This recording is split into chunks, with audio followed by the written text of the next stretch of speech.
karena kesulitan membuat anak panah. Teman saya, beliau memilih saya untuk ikut terjun karena saya itu jiwanya barbar, jiwanya fight. Kalau belum berhasil istilahnya nggak mudah menyerah, menghabiskan lebih dari 20 batang pohon bambu dan tidak ada satupun yang berhasil atau tidak ada satupun yang jadi. Saya sampai lupa satu anak panah itu di batang keberapa yang saya pernah tebang, itu saya sampai lupa.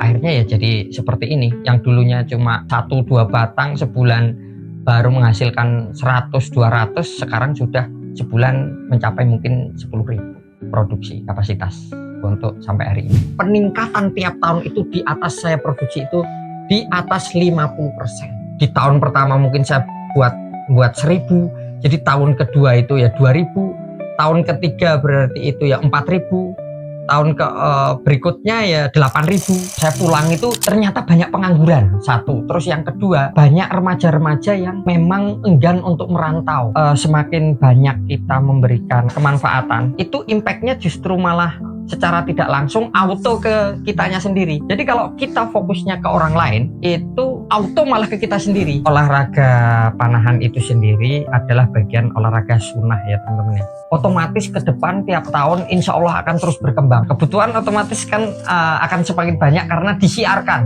atau diajarkan atau disebarkan. Nah di situ peluang untuk teman-teman membuat produk ini masih banyak. Kalaupun ada yang mau belajar, itu juga dengan senang hati. Kadang kita juga live TikTok, ada yang mau bertanya silahkan langsung. Cara membuat nok bagaimana itu saya buatkan video-videonya. Kalau sekiranya masih kurang puas, boleh silahkan datang, kita belajar bareng-bareng tempat kami, kita belajar untuk membuat anak panah. Yang jelas saya sendiri pengen mungkin disebutnya apa ya, sociopreneur ya, untuk istilah bahasa kerennya mungkin, tapi bermanfaat lebih banyak untuk banyak orang itu jauh lebih menyenangkan. Untuk posisi saat ini saya sukses itu kalau sudah bermanfaat buat banyak orang. Saya menemukan kebahagiaan tersendiri. Usaha yang paling lost yang pernah saya rasakan, usaha yang paling terserah yang saya rasakan, dagangannya bener-bener pusat.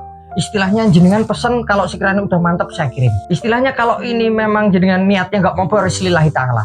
Entah itu nanti diganti karena niatnya saya juga memang ada unsur ini olahraga sunnah, ibadah. Jadi bener-bener di otak saya itu lost.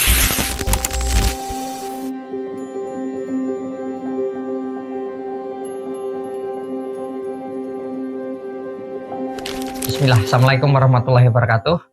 Nama saya Dwi Doto dari Aro Bambu Purworejo. Saya posisi sebagai owner di sini untuk dalam produksi pembuatan anak panah bambu petung. Kita fokus hanya di bahan bambu petung dari berbagai banyak bahan untuk pembuatan anak panah. Ada yang dari kayu, fiber dan lain-lain, tapi untuk natural kita fokus produksi dari bahan bambu petung saja. Untuk tempat produksi kita di Desa Gedong, Kecamatan Kemiri, Kabupaten Purworejo.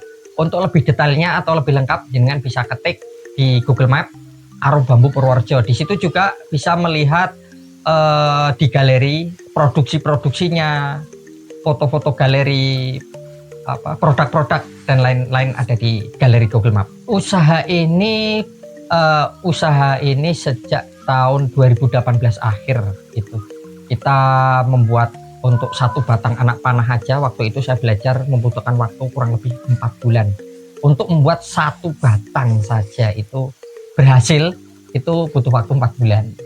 Awal mulanya teman yang sudah ada sudah produksi busur atau jualan busur anak panah paket, tapi kesulitan dalam pembuatan anak panahnya itu sangat sulit katanya. Dari situ saya penasaran, tapi ternyata ya memang sulit karena saya membuat satu batang itu cukup lama untuk belajar, mulai dari tahun 2018 akhir. Awal mulanya dimintai tolong karena kesulitan membuat anak panah. Teman saya, beliau memilih saya untuk ikut terjun karena saya itu jiwanya barbar, jiwanya fight dalam suatu usaha. Kalau belum berhasil istilahnya nggak mudah menyerah. Jadi kurang lebih seperti itu. Untuk belajar waktu itu saya tetap belajar ke beberapa tempat ya. Tetap mau nggak mau yang namanya belajar yaitu kita harus mencari ilmu. Ya kita harus datang. Kalau ilmu itu jarang yang datang dengan sendirinya kalau kita nggak mau mencari. Nah, di situ saya juga ada teman-teman ada di Purworejo sendiri, ada di Kebumen, ada di tempat lain. Nah, di situ saya mencoba beli produk-produk dari tempat lain untuk saya lihat kualitas, saya compare seperti apa.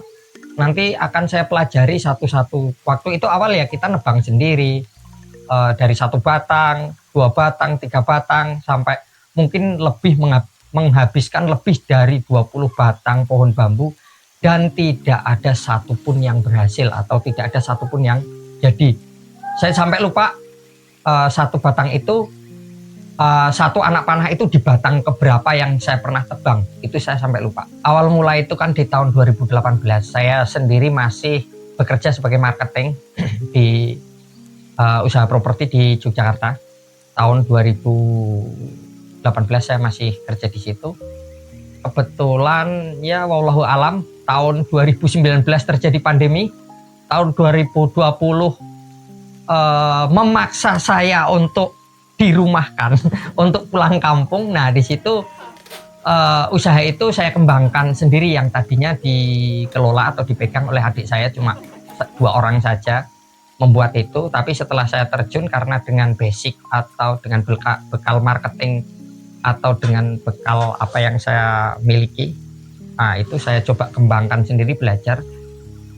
Akhirnya ya jadi seperti ini, yang dulunya cuma 1-2 batang sebulan baru menghasilkan 100-200, sekarang sudah sebulan mencapai mungkin 10.000 produksi kapasitas untuk sampai hari ini. Kalau bambu petung itu memang saat ini yang masih jadi bahan yang terbaik untuk dibuat anak panah. 1, bambunya besar, terus yang nomor 2 itu bisa jadi banyak, yang nomor 3 seratnya lebih padat, dan 1 batang pohon itu bisa jadi banyak batang anak panah. Kalau untuk bahan-bahan lain itu resiko lentur, terus ruasnya pendek-pendek. Itu kan kalau petung kan bisa ruasnya panjang, contohnya ini sampai seperti ini, contohnya seperti ini. Nah, ini kalau bambu petung ruasnya bisa panjang, ini panjangnya 75, ruasnya bisa mencapai 60-70, bahkan ada yang sampai 75 cm tanpa ruas. Itu sedangkan ruas ini semakin panjang kualitasnya semakin baik dan tidak dimiliki oleh bambu lain. Kalaupun ada bambu lain, itu tingkat kekerasannya atau kelenturan kekakuannya berbeda dengan petung. Mengapa sampai hari ini petung masih menjadi idola archer sebagai bahan anak panah untuk yang bahan natural. Jadi cenderungnya justru waktu itu kan awal mulanya karena pandemi. Di sini banyak teman-teman yang istilahnya nganggur lah kalau di kampung. Saya pulang itu ternyata banyak pengangguran, 1. Terus yang kedua, banyak remaja-remaja yang memang enggan untuk merantau karena kondisional. Contoh, anaknya cuma 1, tidak merantau, atau memang tidak diperbolehkan orang tua, atau sudah pernah merantau tapi kurang berhasil, akhirnya menetap di rumah, entah itu hanya buruh harian lepas atau petani. Maklum di kampung, akhirnya kita nongkrong ngumpul-ngumpul, gimana kalau kita mengembangkan ini, usaha ini yang tadinya usaha ini di rumah saya sebelumnya saya bawa ke sini untuk dikembangkan dengan teman-teman. Nah, di situ menariknya justru di situ. Jadi semakin banyak kita memberikan kemanfaatan, istilahnya semakin banyak kita berpikirnya itu kan kita menciptakan lapangan kerja ya, bermanfaat buat orang lain. Nah, itu impactnya justru malah secara tidak langsung auto ke kitanya sendiri. Jadi kalau kita fokusnya ke orang lain, itu auto malah ke kita sendiri. Kira-kira begitu. Jadi kalau misalnya contoh hal sederhananya, semakin banyak tenaga kerja menyerap, itu otomatis produksi semakin meningkat, profitnya semakin besar. Jadi semakin bertambah dengan auto, dengan sendirinya seperti itu. Untuk saat ini mungkin yang terlibat sekitar 15 orang. Itu menjadi bagian dari tim Arum Bambu Purworejo dengan bagiannya masing-masing. Jadi ada yang bagian membuat pembulatan bambu, meluruskan dan lain-lain. Tapi terutama untuk lingkungan yang karena kita handmade ya, ini kan kategori craft handmade, jadi semakin banyak kapasitas produk yang dibutuhkan, itu membutuhkan lebih banyak tenaga manusia karena handmade, namanya juga handmade, kira-kira begitu. Untuk saat ini itu yang tetap atau berangkat di sini itu 10 orang tenaga kerja yang setiap hari pagi sampai sore itu bekerja di sini. Nah, dari situ itu dari 10 orang itu hampir semuanya itu membawa pulang pekerjaan atau sebagai kegiatan di rumah untuk lemburan. Salah satunya itu merakit anak panah, bisa dibawa pulang ke rumah. Terus meluruskan anak panah, meluruskan shaft. Nah ini kan jadi contoh. Nah ini meluruskan seperti ini. Ini kan titik tersulit dalam proses produksi shaft itu, membuat shaftnya itu lurus. Nah ini titik tersulitnya. Tapi kan kita harus semakin banyak kapasitas produksi. Ini yang meluruskan itu karena handmade satu-satu. Jadi perlu banyak orang. Nah untuk lingkungan sekitar mungkin ada sekitar berapa ya, 5 orang lah, 5 sampai 7 orang ada meluruskan, membantu meluruskan shaft anak panah. Kalau untuk pendapatan secara hari, saya biasanya bayarnya harian ya, per minggu sekali. Untuk nominal mungkin tidak saya sebutkan, tapi yang jelas bagi yang serius atau yang ini di atas UMR. Jadi lebih dari UMR pendapatannya Purworejo. Tapi saya tidak sebutkan nominalnya, yang jelas di atas. Karena apa? Karena kalau untuk harian itu kan mungkin nggak begitu banyak ya. Tapi untuk yang dibawa pulang itu yang membuat mereka itu nilainya jadi lebih banyak. Kalau untuk penjualan, jadi karena kita produksi ya, jadi fokusnya kita sebenarnya melayani reseller. Walaupun ada beberapa yang pembeli yang langsung ke sini, tapi kita fokusnya yang namanya produsen atau produksi itu fokusnya ke toko-toko kalau bisa, jadi tidak langsung ke user. Itu yang membuat kayak kapasitas produksi lebih cepat meningkat. Jadi fokusnya kita ke reseller. Jadi ada yang banyak di marketplace, ada yang ke klub-klub, ada ke arommaker. Jadi ya siapa yang membutuhkan, atau terutama arommaker terutama yang banyak membutuhkan shaft ini. Jadi mereka itu merakit sendiri karena di sini disediakan seperti poinnya, terus ada vanesnya berbagai macam, ada yang vanes kalaupun lokal, ada yang impor. Jadi untuk aro equipment kita siapkan semua. Jadi nanti bisa yang mau merakit untuk kebutuhan klub, atau ada pelatih yang bisa untuk siswanya, seperti itu kira-kira. Kalau jasa kita paket udah langganan, diambil nanti. Kalau untuk yang jauh-jauh paling ya Malaysia, mungkin Malaysia yang masih rutin sering ambil itu dari Malaysia, ada beberapa reseller juga di sana. Berapa ya? Kadang 1000, kadang 2000, kadang cuma 100, kadang 200. Jadi lebih ke menyesuaikan kebutuhan sana seperti apa. Karena untuk kurva atau grafiknya apa ini namanya, usaha atau bisnis ini kan kelihatan. Kalau pas lagi rame ya kebutuhan otomatis akan meningkat.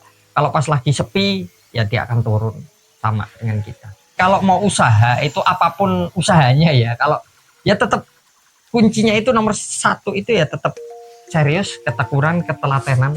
Itu sama dengan membuat anak panah. Jenengan belajar di sini mau 3 bulan, mau 4 bulan, pulang belum tentu bisa.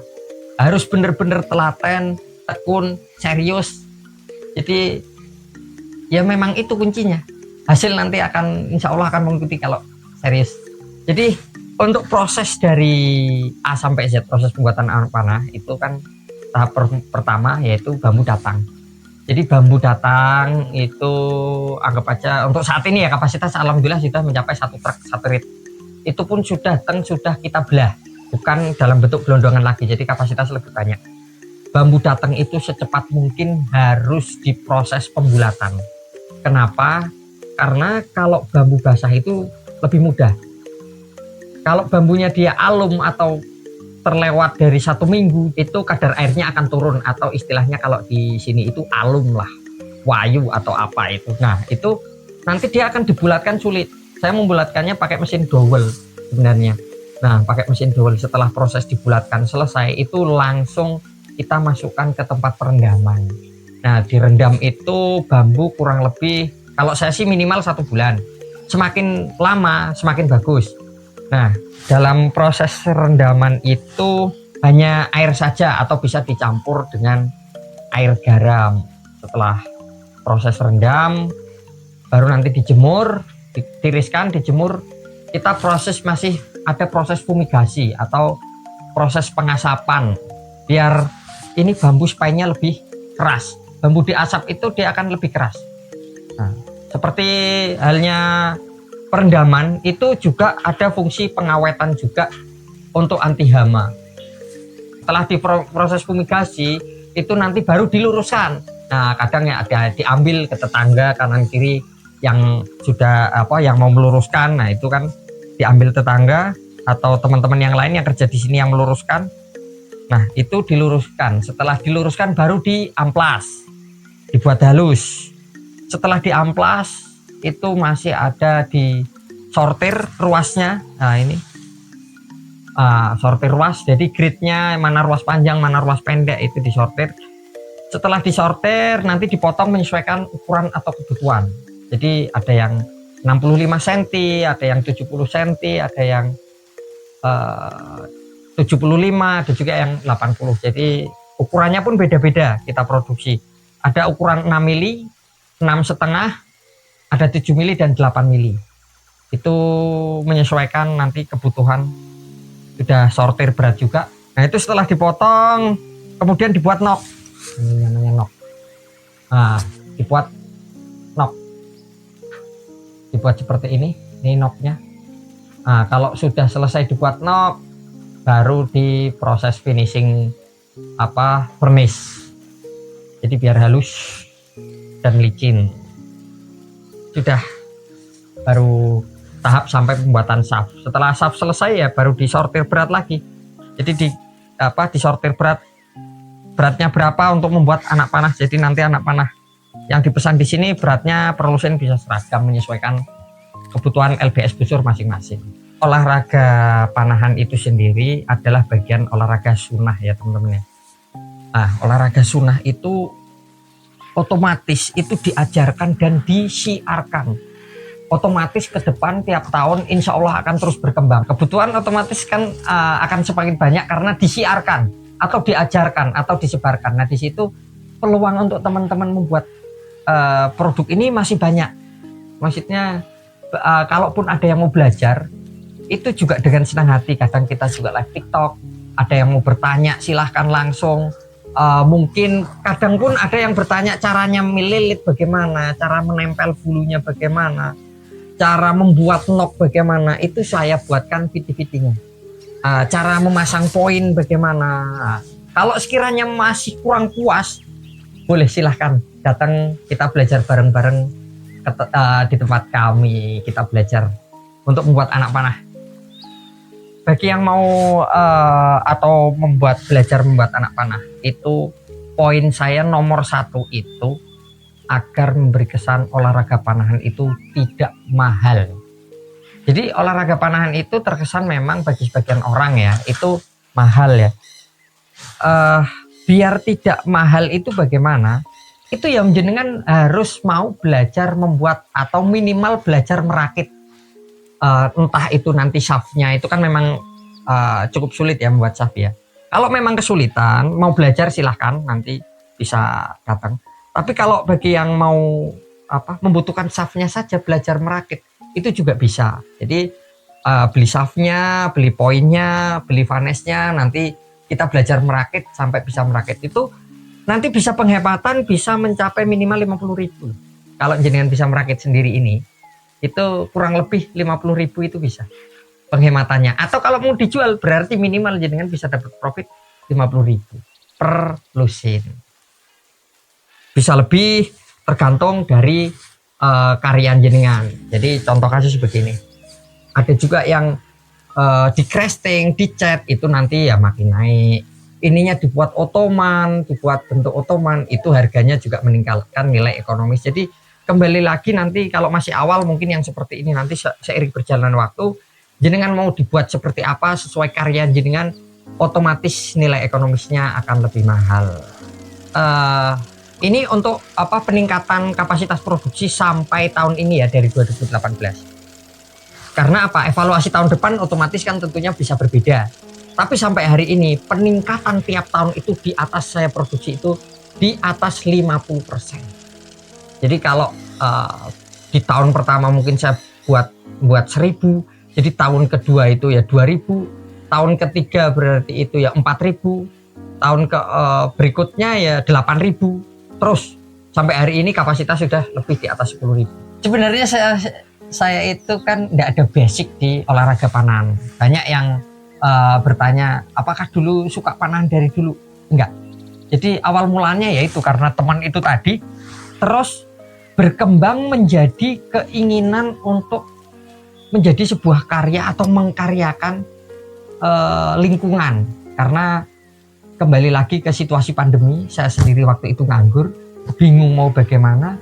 Saya yakin sama dengan teman-teman, pemikiran teman-teman itu juga sebenarnya kebingungan itu sama. Akhirnya saya pribadi coba menciptakan lapangan kerja dari ini atau memfokuskan yang tadinya cuma dikelola adik saya coba kembangkan biar banyak teman-teman.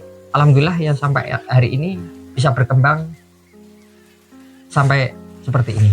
Yang jelas saya sendiri pengen mungkin disebutnya apa ya, sosiopreneur ya untuk istilah bahasa kerennya mungkin. Tapi dalam ini keinginan saya itu bermanfaat lebih banyak untuk banyak orang itu jauh lebih menyenangkan. Jadi ya seperti jenengan itu mungkin kayak tingkat kesuksesan atau kepuasan orang itu beda-beda. Jenengan dibilang sukses kalau udah punya ini itu. Kalau untuk posisi saat ini saya sukses itu kalau sudah bermanfaat buat banyak orang. Sebenarnya karena saya kan fokusnya di produksi terus terang. Nah di sini itu lebih cenderungnya saya pengen lebih banyak orang yang istilahnya kayak membuka peluang buat teman-teman yang lain. Kalau saya fokusnya ke teman-teman biar ada pemasukan, biar ada pekerjaan, itu auto buat saya nanti. Yang jelas saya produksi ya, saya menemukan kebahagiaan tersendiri. Usaha yang paling loss yang pernah saya rasakan, usaha yang paling terserah yang saya rasakan. Dagangannya bener-bener pusat. Istilahnya jenengan pesen, kalau sekiranya udah mantap saya kirim. Maksudnya gimana? Istilahnya kalau ini memang jenengan niatnya nggak mau bismillah ta'ala. Entah itu nanti diganti karena niatnya saya juga memang ada unsur ini olahraga sunnah, ibadah. Jadi bener-bener di otak saya itu lost untuk dalam produksi anak panah ini. Saya fokusnya itu satu ke lingkungan, teman-teman bisa dapat pekerjaan, terus ini bisa mengamalkan olahraga sunnah yang tadinya saya tidak mengenal sama sekali. Saya basicnya memang di marketing sebenarnya, dan kebetulan kok olahraganya berkaitan begini, akhirnya saya sampai membuat tempat memanah walaupun hanya untuk saya sendiri. Atau ada teman-teman yang mau belajar di sini atau ada teman yang datang silaturahmi, adalah tidaknya tempat memanah alhamdulillah bisa mencapai jarak sampai 30 meter. Kalau olahraga panahan itu saya sendiri karena mengalir, jadi kalau belum pernah mencoba, mencoba dulu. Nanti kalau udah mencoba itu rasa penasaran, terus rasa itu bener-bener kalau di situ banyak sekali pelajaran dalam kehidupan, nggak cuma memanah itu, tapi ada filosofi, banyak sekali filosofi. Kayak satu ketenangan, dua konsisten, yang ketiga itu fokus, terus bidikan itu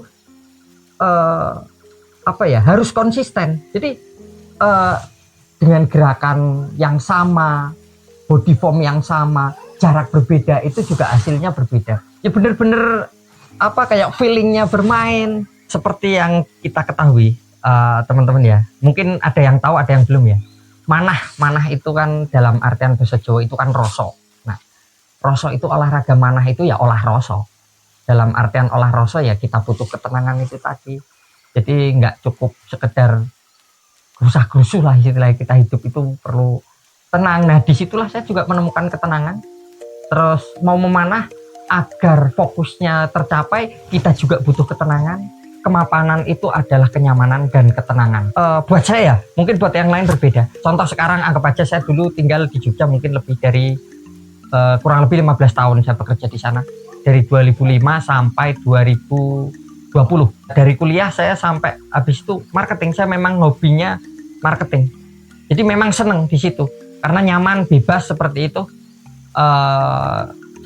Nah, situ ternyata saya setelah, menurut saya di Jogja itu udah hidup nyaman. Setelah pulang kampung ternyata lebih nyaman dan lebih mapan anggapan saya. Jadi situasinya berbeda, kayak nggak banyak huru hara, nggak banyak macet, nggak banyak kayak yang jelas itu nggak banyak sudut pandang yang saya lihat. Contoh, teman-teman kalau mungkin di Jogja, saya karena kalau mau pengen maju silahkan kota, maksudnya di situ banyak motivasi teman-teman yang wah dia sukses begini itu motivasi untuk di kota banyak. Tapi kalau di kampung itu kalau udah hidupnya udah cukup ininya, itu yang membuat saya setelah pulang kampung kok merasa nyaman, kok merasa mapan. Jadi di kampung itu ya begini, apalagi yang mau kita cari gitu loh. Ya yang penting kita udah ya cukup lah istilahnya. Kalau istilahnya orang kampung mungkin dibilangnya cukup lah, mau buat makan ada, buat ini ada. Ya seperti itu kira-kira. Awal mulanya kan karena kita fokusnya di Aro Bambu Purworejo, itu kan fokusnya di anak panah ya, anak panah dan shaft dari bahan bambu petung. Kenapa? Jadi kita nge-branding spesialis shaft bambu petung karena kita memang fokus di produksi dari bahan bambu petung. Tapi seiring berjalannya waktu itu banyak teman-teman bikin busur enggak itu. Untuk ini kan lebih cenderungnya ke horsebow ya. Busur horsebow itu karena teman-teman banyak yang sudah praktisi atau teman-teman yang sudah banyak membuat horsebow. Untuk saat ini saya pribadi belum membuat busur horsebow, tapi kedepannya saya belum tahu. Jadi tapi untuk sekarang saya sudah membuat busur, tapi lebih ke standar bow. Nah ini produksi Asterion bow. Jadi ini sama fiber bending. Kalaupun ini dikasih handle tengahnya disambung, ini juga horsebow bending sebenarnya, tapi kita fokusnya masih di standar bow yang masih jarang ada produk lokal untuk panahan standar bow. Ini masih banyak di untuk ekstrakurikuler sekolahan. Jadi ini dalam satu paket itu ada ini busur Asterion ya. Nah ini satu paketnya itu ada riser dari bahan kayu moni, ini busur anak, ada arores, terus ini ada string dari bahan dakron. Nah ini limbsnya dari bahan fiber bending.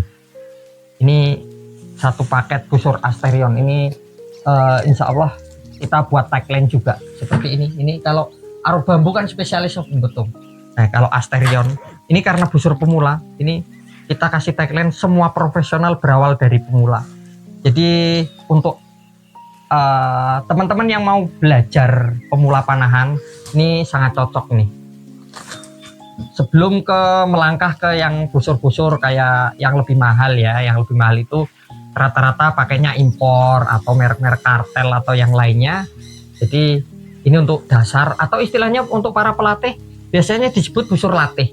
Tapi kan setidaknya lebih kualitasnya jauh lah bagus, maksudnya daripada busur PVC kali ya yang dulu seperti itu ya. Memang harganya juga sedikit lebih mahal daripada PVC, tapi kualitasnya juga jauh lebih bagus. Buat teman-teman yang masih merintis ya, istilahnya tetap semangat, fokus, dan jangan lupa belajar. Jenengan istilahnya mungkin kalau hanya fokus saja tanpa mau menambah ilmu itu juga tetap akan kesulitan, atau harus tetap belajar itu wajib buat saya. Entah itu bertanya-tanya teman-teman yang lain atau yang sudah berhasil, itu harus belajar. Nah bagi yang masih nol atau masih bekerja terus mau untuk memulai usaha, itu kalau bisa punya soko itu begini, jangan berhenti bekerja sambil berusaha, karena kalau dari nol berusaha itu akan lebih berat. Saya pun dari awal juga begitu. Jadi saya posisi masih bekerja, punya income, nah itu punya pendapatan, nah itu kita sambil mencoba sampai kalaupun percobaan A gagal, kita masih bekerja, coba lagi yang B, masih gagal, coba lagi yang C, gagal terus ya kita akan coba terus sampai jenengan bosen, sampai jenengan berhasil. Nanti suatu saat akan menemukan. Tapi dengan catatan jenengan juga harus belajar. Jadi yang tadinya gagal harus evaluasi kenapa gagalnya. Tetap harus dievaluasi apakah kesalahan dari kitanya atau dari barang atau produknya yang tidak sesuai di lingkungan atau market. Kalau saya dari dulu karena ya itu kembali lagi ke teman saya. Jadi kenapa yang dimintai tolong saya? Karena mungkin sudah basicnya atau sudah paham karakternya, yaitu jiwanya harus fight, harus tetap fokus. Apalagi ya, intinya begini, apa yang saya sampaikan ini untuk karyawan, untuk teman-teman yang bekerja di sini. Jadi ini kan kategori craft, terus kategori kerajinan craft itu ya. Jadi untuk meningkatkan penjualan itu saya pribadi fokusnya itu hanya meningkatkan kualitas produksi. Itu fokus saya sampai hari ini. Jadi di mana saya fokus waktu itu, pertama itu gimana caranya bikin bulat presisi, karena teman-teman saat saya membeli dari banyak tempat itu bulatnya kurang presisi. Oke, saya buat bulat presisi, kemudian fokus upgrade lagi dari kehalusan, gimana cara halusnya yang bener-bener halus. Yang ketiga, produk itu ya lurus, bener-bener lurus, karena untuk buat anak panah lurus ya. Intinya fokus ke produksi, kualitas produksi, pasar akan mengikuti. Itu yang sampai hari ini saya masih selalu upgrade, yaitu di kualitas produksi. Market mengikuti. Untuk teman-teman semua yang mau belajar membuat anak panah, atau belajar untuk merakit, atau belajar apapun itu mengenai anak panah, nanti bisa bergabung di Facebook atau bergabung di TikTok, atau bisa kontak saya langsung, atau bahkan silaturahmi datang langsung ke tempat saya. Silahkan bisa diketik di Google Map atau di sosial media manapun. Ini bisa ketik Aro Bambu Purworejo, nanti ada kontak saya. Saya Didoto dari Aro Bambu Purworejo mengucapkan terima kasih banyak atas kesempatannya di sini. Sementara mungkin itu dulu. Assalamualaikum warahmatullahi wabarakatuh. Terima kasih banyak. Wah, sudah cukup.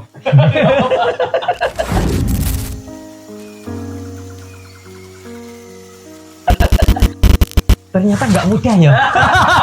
Ternyata ya kemeringet ya. Kirain iya. Tak kira kerja keras kemeringet, ternyata ditakoni tak ya kemeringet deh.